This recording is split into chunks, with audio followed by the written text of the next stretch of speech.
24 জুলাই বিপ্লবে যখন বলা হয়েছিল স্যার একটারে গুলি করি একটাই মরে বাকিটি যায় না, আলিফের কণ্ঠে আমি সেই প্রতিধ্বনি শুনতে পেয়েছি। আলিফ আমার হাত ধরে বলেছে, গলায় যখন কাটা প্রথমে বিদ্ধ হয় তখন অল্প কষ্টেই সেই কাটা অপসারণ করা যায়, কিন্তু সেই কাটা যদি গলায় ভালো করে বিদ্ধ হয়ে যায় সেই কাটা গলা থেকে অপসারণ করতে অনেক রক্তক্ষরণ হয়। বিগত ফ্যাসিবাদ 15 বছরের স্বৈরাচারী জালিম শেখ হাসিনার ফ্যাসিবাদী শক্তি বাংলাদেশের মানুষের গলায় ভালো করে বিদ্ধ হয়ে গিয়েছিল। তাই 1400 বীর বিপ্লবীর শাহাদাতের রক্তের মধ্য দিয়ে সেই ফ্যাসিবাদকে আমাদের উৎখাত করতে হয়েছিল।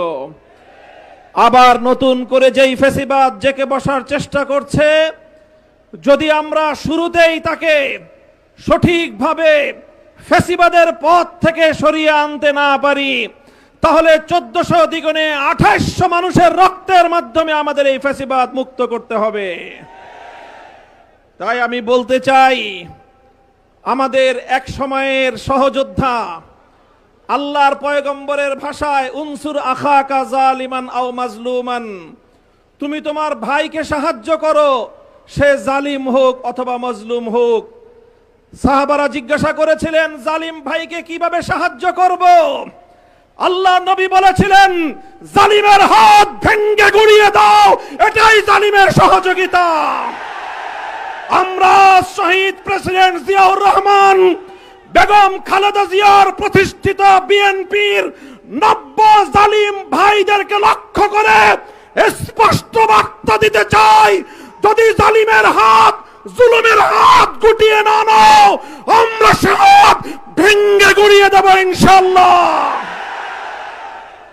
আমি আজকের বিএনপিকে বলতে চাই, অতীতের সন্ত্রাস নির্ভর রাজনীতির পথ থেকে তোমরা ফিরে আসো। আমরা অতীতে বাংলাদেশে দেখতে পেয়েছি কিছু জনবিচ্ছিন্ন বামপন্থী আর ইসলামপন্থী সংগঠনগুলো আদর্শের ভিত্তিতে, মেধা ভিত্তিক আদর্শিক রাজনীতি ছাত্র অঙ্গনকে শিক্ষা দিত। 2024 বিপ্লবের মধ্য দিয়ে বামপন্থী এবং ইসলামপন্থী ছাত্র সংগঠনগুলোর বাইরেও একটি নতুন শক্তির উত্থান ঘটেছে।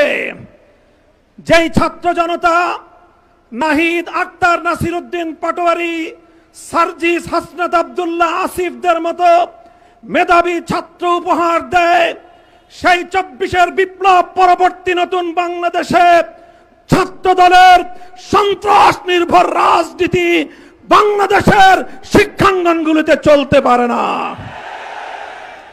আমি আমার বিশেষ করে কওমি অঙ্গনের ছাত্র জনতার একটি কথা স্মরণ করিয়ে বলতে চাই, 24 বিপ্লবে যখন আমাদের বাংলাদেশের মাদ্রাসাগুলো থেকে আবাবিল পাখির মতো ঝাঁকে ঝাঁকে ছাত্ররা নেমে এসেছিল, সেদিন সাংবাদিকরা তাদেরকে প্রশ্ন করেছিল, তোমরা কেন এসেছো?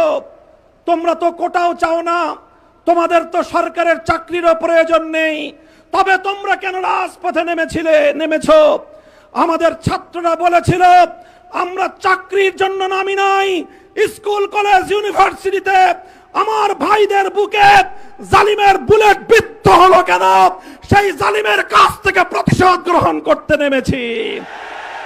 আমি আবার সে কথার পুনরাবৃত্তি করছি, মনে রাখবেন, বাংলাদেশের যেখানেই জুলুম হবে, যেখানেই জালিমের হাত উদ্ধত হবে, নাসিরউদ্দিন পাটোয়ারি ভাই আমরা বলি, আবার মাদ্রাসাগুলো থেকে আবাবিল রাজপথে নেমে আসবে ইনশাআল্লাহ।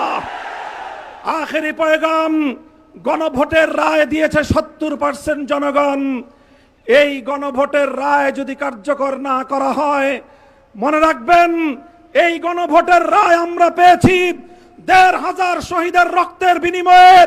এই গণভোটের রায় পেয়েছি শাপলা চত্বরের শহীদের রক্তের বিনিময়ে। এই গণভোটের রায় আমরা পেয়েছি 57 জন বিপ্লবীর রক্তের বিনিময়ে। যদি সেই রক্তের সঙ্গে গাদ্দারি করা হয়, আমরা রক্তের সম্মান রক্ষা করার শপথ গ্রহণ করতে চাই। নাসরুম মিনাল্লাহি ওয়া ফাতহুন করিব ওয়া আখিরু দাওয়ানা আলহামদুলিল্লাহি রাব্বিল আলামিন।